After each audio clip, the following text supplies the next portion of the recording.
Assalamu alaikum qadırman musulman bir tuğanlar. Allah Taalam barыбыздын кармаган орозолорубузду кабыл кылган болсун. Жана барыбызды эшиктери ачылган бейишке киргизген болсун. Ороза айында Allah Taalam өзүнүн кулдары көптөгөн ийгиликтерге жетсин деп бир нече белектерди кылган. Алардын кээ бирлерине токтолойлук. Ороза айында Allah Taalam бейиштин бардык эшиктерин ачып, тозоктун бардык эшиктерин жапкан. Жана ошондой эле ороза айында ар бир кечте Allah Taalam өзүнүн көптөгөн кулдарын дозок отунан куткарат. Жана ар бир кечте фериште мындай деп айтат: "О жакшылыктардын артынан түшкөн. Жакшылыктарга келе кой, ийгиликтерге жете кой. О жамандыктын артынан түшкөн. Жамандыктарды, жаман иштерди азайта кой" дейт. Жана Allah Taalam ороза айында орозо кармаган адамдын дуасыны орозосун ачканга чейин кабыл кылат. Караңыздар, Allah Taalam кандай белектерди берген. Жана бул белектердин арасынан дагы бир эң улуусу болгон бул айда Allah Taalam инсан өзүнүн нафсы менен мамиле кылып оңолсун деп шайтандардын баарын кишендеп салган. Сүйүктүү пайгамбарыбыз саллаллаху алейхи вассалам Allah Taala берген ушул белектерди пайдаланып ийгиликтерге жетсин деп улуу хадисинде мындай дейт: "Ман сама Рамадана иманан ва ихтисабан, гуфира лаху ма тaqaddama min zambi." Кимде-ким ороза айында ыйман келтирип, соопту үмүт кылып ороза кармаса, анын бардык күнөөлөрү кечирилет дейт.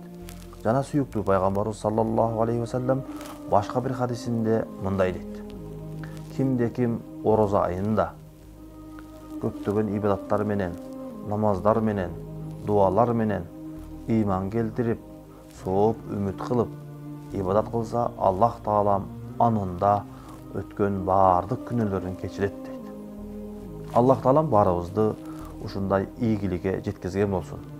Пайгамбарыбыз саллаллаху алейхи вассалам дагы бир улуу хадисинде мындай дейт: "Кимде-ким Кадыр кечесинде ибадат менен, дуа менен Аллахка ыйман келтирип, көптөгөн соопторду үмүт кылып өткөзгөн болсо, ал адамдын да көптөгөн күнөөлөрү кечирилет" дейт. Өткөн күнөөлөрүнүн баары кечирилет дейт. Allah Taalam мындай дейт Кур'ан-ы Керимде: Allah Taala бардык күнөөлөрдү кечирүүчү дейт.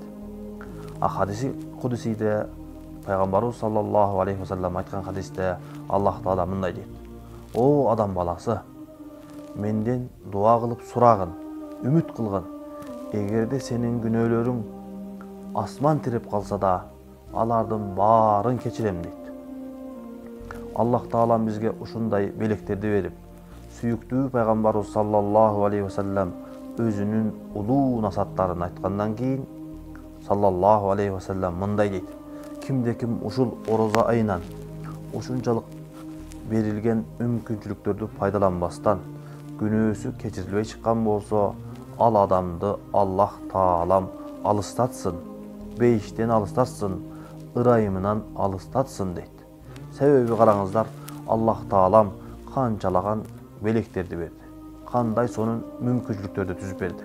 Allah Taalam барыбызды ушул айда бизге берилген белектерди кабыл алып, улуу пайгамбарыбыздын насааттарынан пайдаланып, ийгиликтерге жетишкенге насип кылсын.